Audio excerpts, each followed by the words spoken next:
All right, people. Welcome back to the platform. Welcome back to the channel. I am Management, and this is I am Sure Sports. Hope everybody is doing well. Hope everybody is doing fine. This is a video being done in the night, right? So don't worry, but I had to drop this to give you some good content to share with you, some worthwhile information.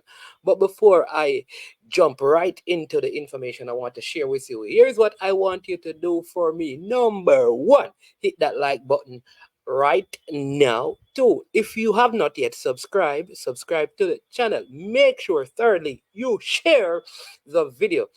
If you want me to read your comments, please do so by sending your comments and I'll read it on the next video. I haven't been getting a lot on the videos recently. Did a live yesterday, have a live tomorrow. We'll be talking to Marlon Glean, the president of the Grenada Football Federation. He will be live on I Am Sure Sports. The melting pot, Grenada of things, football in the Caribbean right now, small island. We're going to be hearing from him. So make sure you stick and stay with us. 1 p.m. right here on I Am Sure Sports. We thank the Most High God for the life that we live and for the breath that we have. He's a good God all the times, and all the times he is good. All right. Hope you're all ready. Here's the thought for the day. Today I'm going to share with you an African proverb. It says, two waterfalls do not hear each other. Two waterfalls do not hear each other. Do you know what that means? Anybody who know what that means, just put it in the comment section. Do it right now because I'm going to give you a little time before I actually give you the meaning. All right. And also giving you time to do what? Hit the like button, subscribe, and share. So, two waterfalls do not hear each other. What does that mean? When you concentrate on your own path, you are unaffected by what others are doing. When you concentrate on your own path, you're unaffected by what others are doing. So the African proverb is two waterfalls do not hear each other. So concentrate on your own path and you will not be affected by what others are doing. All right, had to share that nugget with you. Hope it inspires somebody and helps somebody. So I want to talk about, just listen, Mr. Peter Gould. Big up again. We told you happy birthday. Your birthday, I think, was the 26th. Happy belated birthday. That's the man down there at Mount Pleasant. Mr. Gould, I need to come in and talk to the players. I need to come in and talk to the players and just the team, the group in all. I want to do around 5 sessions with them. This is not, this defeat to Dumble is something is wrong, not in terms of the ability and skills of the player, but something is wrong in terms of what the end that should be in mind and the focus and the objective, like to get them on purpose, to get them on to reignite a fire for the vision and the purpose of the club, that when people come and look and see and watch them, they see quality, they see fight, they see heart, they see unity, they see chemistry, they see commitment. I'm not here to beat them down because it's my team. So I need to come in and just reach out to me. You and Mr. Christie, reach out to me. You understand me? And talk to Coach Tapper. Come in, come deal with some things and really see we can put the team on a path. You understand me? I think something is in the psychology of the team needs to be sorted out. And it needs to be fixed right now, before you even get to the playoffs. That's Mount Pleasant. Had to put that in there. But today, for this video though, I want to big up Cavaliers for the second year in a row. Cavaliers have advanced to the finals of the CONCACAF Caribbean Cup. Last year they got to the finals and they lost, but they qualified for the CONCACAF Champions League, where they played Cincinnati over 2 legs and they lost. All right. But I believe that they are a better team this year, though they have lost players.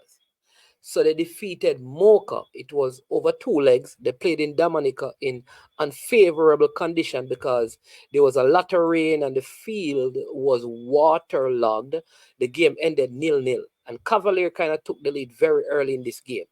I mean, in under 3 minutes, they were on the score sheet. In 9 minutes, they were up 2, right? Then they were up 3, and then they were up 4 in the first half.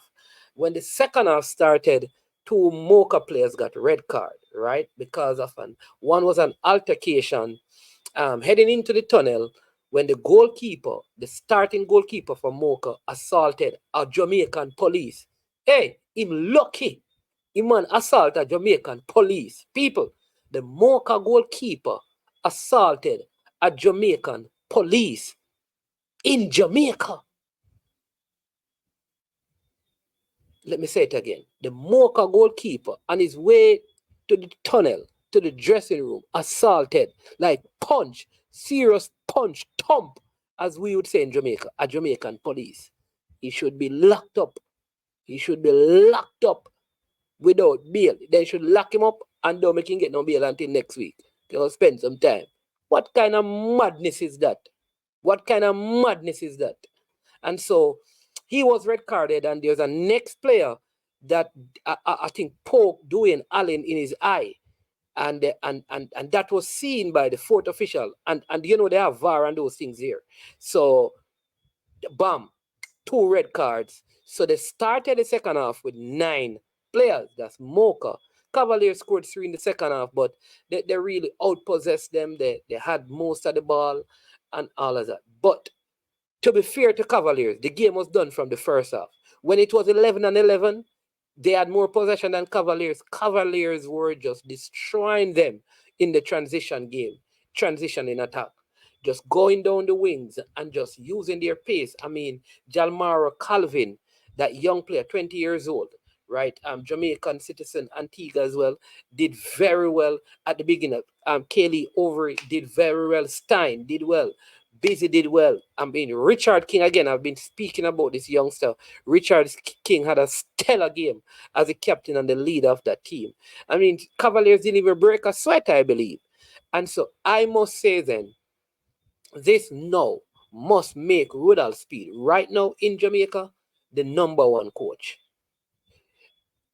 Right now, if all people in football are honest, they would say Rudolph Speed of Cavaliers is Jamaica number one coach right now by record and the performance of Cavaliers.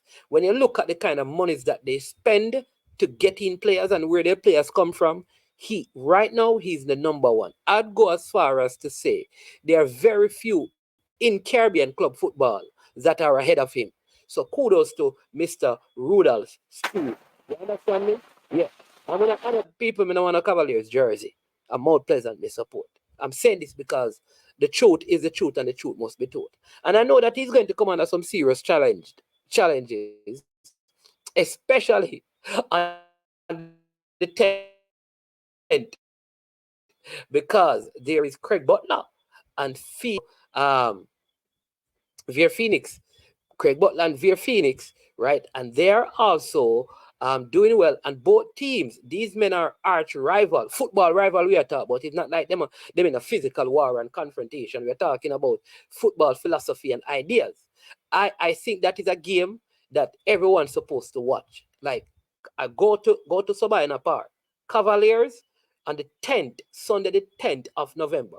Cavaliers versus Veer Phoenix. That is Craig Butler versus Rudolph Speed.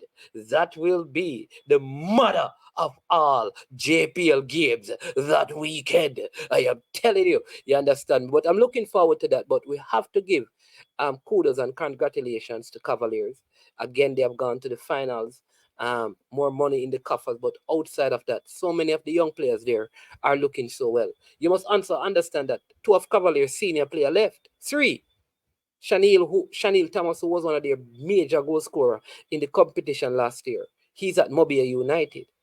Gadiel Irwin is at Mount Pleasant. Kyle Ming, the captain, is at Mount Pleasant. And they just keep on doing well. Keep on doing well. Remember that in the season 2, they also lost Colin Anderson and Webster. So we have to give it to Mr. Rudolph Speed. Job well done. And one of the things I like about the team is that you can see a difference in the team in terms of their play. They are building through the phases. They are building through the faces. Last season and seasons before, they would use the speed of Colin Anderson and other fast players that they have to play in transition, meaning they would make long passes from defense, because they had players who could do that if you go back to the time of Jama Itopi. But they have transitioned, they have changed, they have transformed. Let me say they have transformed and now they're building from backwards to even get their goals. And so it is good to see that he's also growing as a coach. No, I know he's not going to like this, but I think the capacity that he can help national football the most is as a coach. I honestly believe that the under 20 team he should take it up. But I think what happened is, and Mr. Speed, you can answer this. I think the technical chairman has more power to wield than an under 20 coach, because an under 20 coach can be fired, but the chairman of the technical committee is appointed basically. So you can't, it's harder to be fired. Although the under 20 coaches is it can be fired, the technical chairman committee can be fired, but most times the chairman of a technical committee is going to have a longer lifespan in the job than the coach. No, I believe the capacity that will help the national football the most, where Mr. Speed is concerned, is that he needs to take one of these teams. The next thing that he has to prove is that he can take this beyond club football, right? I don't know that he has coached a school. I don't know if he needs to drop down to the schoolboy level to prove anything. What I want him to do is to step up to national level. Take the next under 20 team, take the next under 20 team and coach it. You have put many coaches in those positions and they have not delivered the goods. You have delivered the goods with under 20 players in Cavaliers system for so many years. It is now time for you now to take the same kind of philosophy and add that to the under 20 setup. Let us see. So that is where I want to challenge you. I think where it comes down to national development and national football and the growth of the football, that's where I believe you would best serve the football right now. Right now. Right now. Who is the under 20 coach? We don't even have an under 20 coach, you know. We don't even have an under 20 coach. Who is the under 20 coach? I do not know. I know Peart is under 15, Butler is under 17. That's Freddie Butler. And we have a head coach. Who is the under 20 coach? Or who is the under 20 coach? There's under 20 beginning, next year, So there should be a preparation beginning and starting. And I think that is something that needs to be looked at with Mr. Speed. But kudos to them. You understand me? Big job by Cavaliers tonight. 7-0. This is history. This is the first Jamaican team to win by such a wide margin in one game. Because remember, we're not talking about over 2 games, but in one game. 7 goals. Clean sheet in this competition. Largest margin of victory. In the history of the club, Mocha that they played, this is the worst defeat that they have ever experienced. Remember, this club has a Mexican coach. They have players from Colombia. They have players from different places, from Argentina, from all over Central and South America, right? And they couldn't get mature players, senior players, and they couldn't get past the Cavaliers team. And so lots of big up, and they have made Jamaica proud. It is unfortunate that Cavaliers don't have a large fan base. They have to find a way to integrate themselves some more in the hearts and the minds of the Jamaican people, because Cavaliers don't really have a home base, and therefore they don't have a, a, a, a a strong support base. They have the faithful. They have some ladies. I think they are probably parents of some of the players. They follow the team everywhere, and that is about it.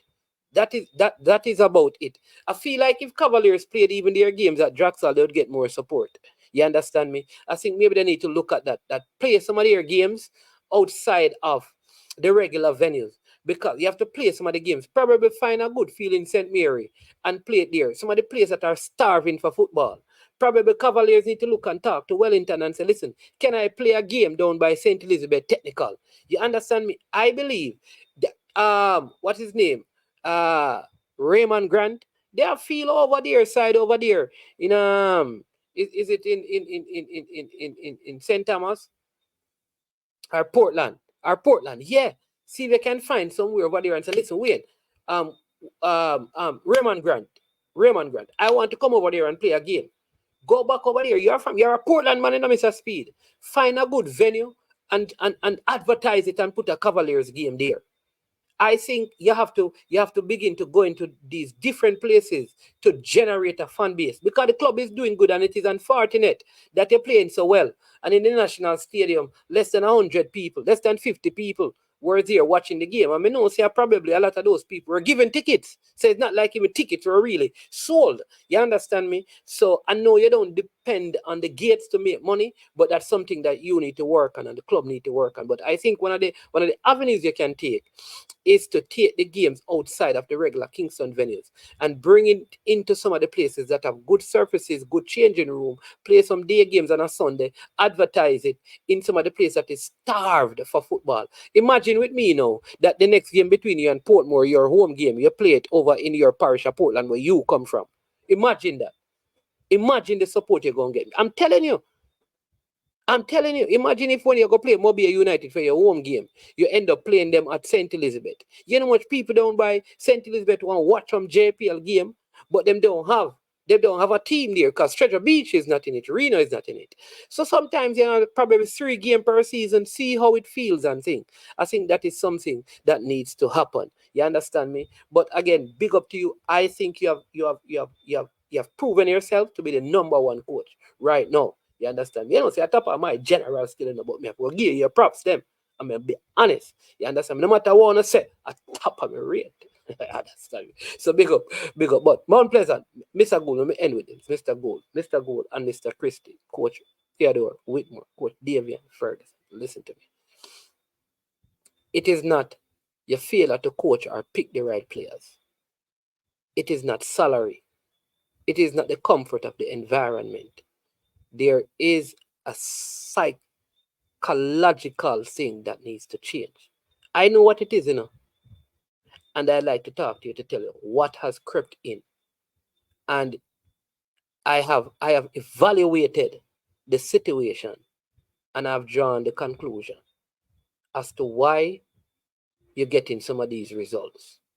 And even if you change the personnel, the team sometimes look the same. It's like if you're missing goal with this person, you put the next person, you're missing goal because there's a psychological thing that is happening. See, the thing is, uh, Andre Blake always said this. When building a team, you don't need the best people, you need the right people. Always said that. He says, I mean, when we did our interview a while ago, Andre Blake said this. And he says at Philadelphia, and he talks about his club, he says this. Is not getting the best people, it is getting the right people. And sometimes those right people must have the right attitude and the right mindset. You ever hear birds of a feather flock together? In other words, if 4 persons have a particular mindset and it keeps on get communicated in the settings, then the others are going to develop it and you don't even realize. I'm going to help you. Talk to me. But people, that is it. Hit the like button, subscribe and share. I am Management. This is I Am Sure Sports. Have a blessed day, night, morning, whatever it is. You understand me? Again, hit the like button, subscribe, and share. If you're watching this on the 31st, Marlon Glean will be on at 1 p.m. Grenada, the president for the Grenada Football Association. So join us then.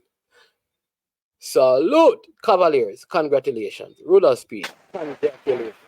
This video is powered by Trick Nick. Let's hear what Tricknick has to say to us as we go. It is powered by Tricknick. Check out your new Tricknick Jerk Marinade gives your meats and vegetables authentic Jamaican jerk flavor. The spices are directly from Jamaica. Spices like jerk seasoning, allspice, scotch bonnet pepper, fresh scallions, thyme, ginger, and garlic. The key ingredients to a great jerk marinade. 0% sugar and low in sodium. You want to try it?